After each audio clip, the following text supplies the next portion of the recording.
Welcome to the LeaderTreks Youth Ministry Trainingcast with Doug Franklin, where we help youth workers like yourself be intentional. Hi, and welcome back to another LeaderTreks Youth Ministry Trainingcast. I'm Dan. And I'm Doug. And we are excited about today because today we're going to be talking about the question of, can leadership actually be learned? I try to say I'm Doug a new way every time. I'm Dan. I'm Doug. Hey. All right. And cut. No, I'm just kidding. No. So today we're tackling this topic of, can leadership actually be learned? Mm-hmm. And this is something that comes up. I think another way you could say it is every one of my students a potential leader? No. You know? What? Wait, yes. Yeah, you're saying this the exact same thing. I mean, can every one of my students learn leadership? Or Right. is leadership just for a certain group? Yeah, exactly. Do I only make it available to the leadership kids who are already leading? Do I look for others?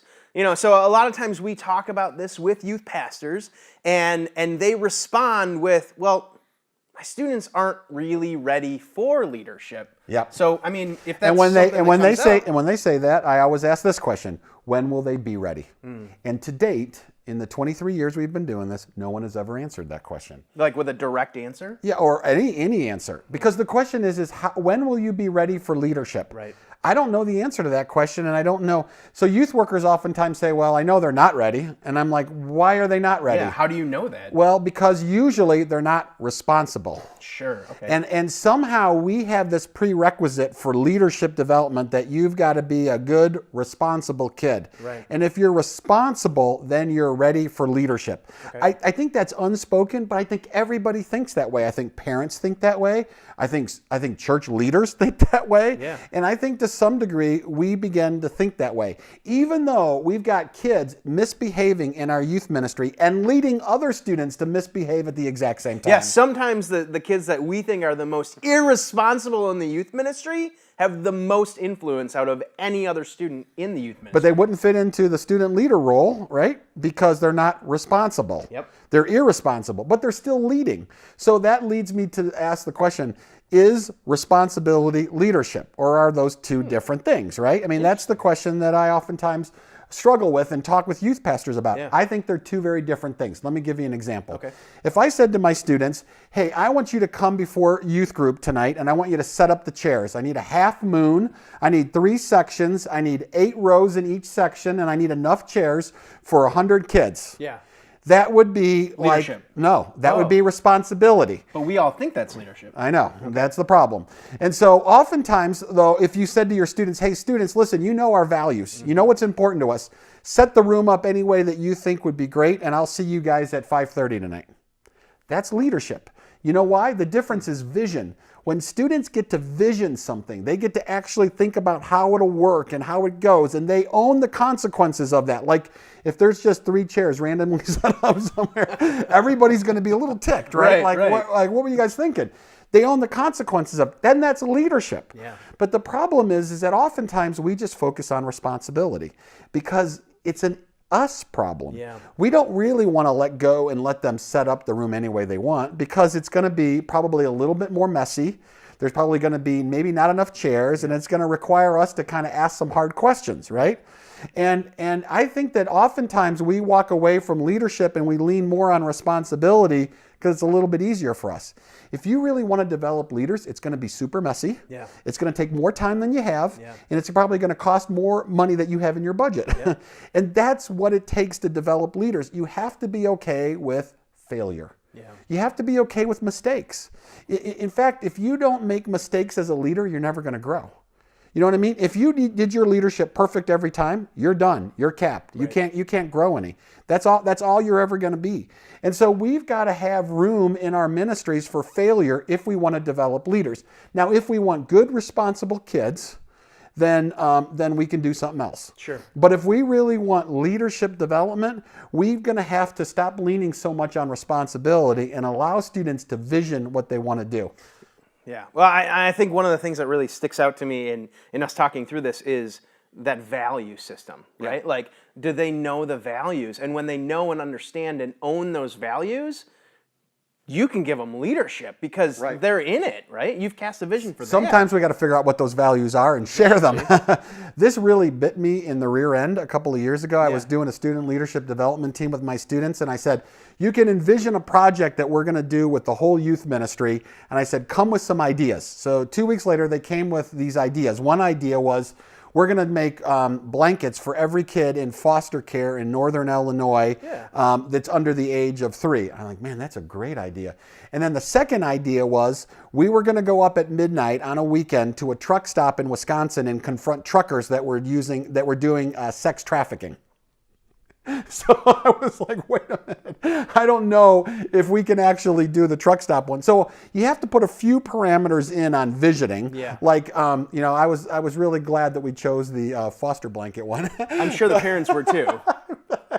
But at the same time, I want my students to really be able to dream about what they can do. And so visioning, you got to put a few parameters in, but you want students to basically come up with where they're going and what they're doing. Yeah, totally. What do you think is one of the biggest mistakes that we make as youth pastors in teaching leadership to students? I think that we tend to think that leadership is kind of fly like an eagle stuff, like it's take the mountain, it's all those kind of things. And I think that oftentimes we forget to help students understand that leadership is discovering who you are, finding out how you're wired and how you're gifting, and then going and influencing people for Jesus Christ. I think that is what leadership is. And I think oftentimes we think, well, it's only for the loudest. It's only for, those students that have no fears of other people, or for people that are totally relators. And, if you're an introvert, you can't lead, and all kinds of other things. And we put all kinds of ideas in there, and I think we miss the boat of what leadership really is, which it's influence. And we all have spheres of influence, right? We all have areas where we can influence other people, whether it's we're in the band, or we're in the drama, or we're in the chess club, whatever it is, we're in relationship with other people. And so we can learn to lead, understand our wiredness, understand how we're gifted, and go out and be the best leader we can be based on the way God's made us. Yeah. And I think that can be pretty powerful. Well, yeah, and when we don't understand that about leadership, really it then obviously affects who we think is capable of leading. Right. So, I get this question a lot, this whole idea of, can we really teach leadership? Like, can leadership actually be learned? Can we actually take a non-leader and make them into a leader? Yeah, so that's my question. I believe yes, and I believe it for a couple reasons. One is Jesus said, "Go into all the world and make disciples, baptizing them and commanding them to follow all of the things that I have taught." Right? And if we're gonna follow through on that, then we're gonna have to be leaders. If we're gonna go into the world and we're gonna influence it for the sake of Jesus Christ, then you're gonna need leaders to be able to do that. So if you're like, oh, we're not gonna develop leaders in our ministry, well, then I don't think you're really gonna be influencing and impacting the world for Jesus Christ. Right. One. Two is, I think that the most important thing you can do to help a student grow as a leader is to whisper in their ear this line: I see you as a leader. When we ask adults, how did you know you were a leader? 9 out of 10 say someone told them. Yeah, it's true. So why don't we tell more students? Why don't we whisper in more ears? Right. Why aren't we out there saying to students, I believe in you, I love you, I think you're awesome, and I believe that you have gifts that God has given you that you can use to serve other people and to influence and impact people for Jesus Christ. If you do that, you're a leader. Yep. You know what I mean? And I think the best way to start is to help students understand their wiring and their gifting, which everybody has and which is unique to everybody. Students have a favorite subject. It is themselves. And if we help them discover who they are and who God has made them to be, we get to tell 2 awesome stories.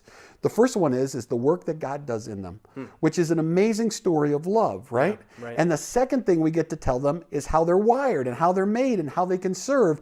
And they actually get really jazzed about it. Yeah, it's what God is going to do through them. Exactly right. Exactly right. So I would say, yes, every student in your ministry can be a leader. I think if you see a student that's a non-leader, you could better describe them as in non-relationship with an adult who cares about them. They get into a relationship with an adult who really loves them and cares about them and can identify what they're really good at and what they're gifted with. Nothing that student can't do. Well, right. I mean, that's our job as adults is in so many situations unlocking their potential and saying, go do this. Like, I believe in you. God wants you to be doing this in his kingdom. The messages of culture have locked their potential, and we can unlock it. And I think the good news of Jesus Christ unlocks it every time. Yeah.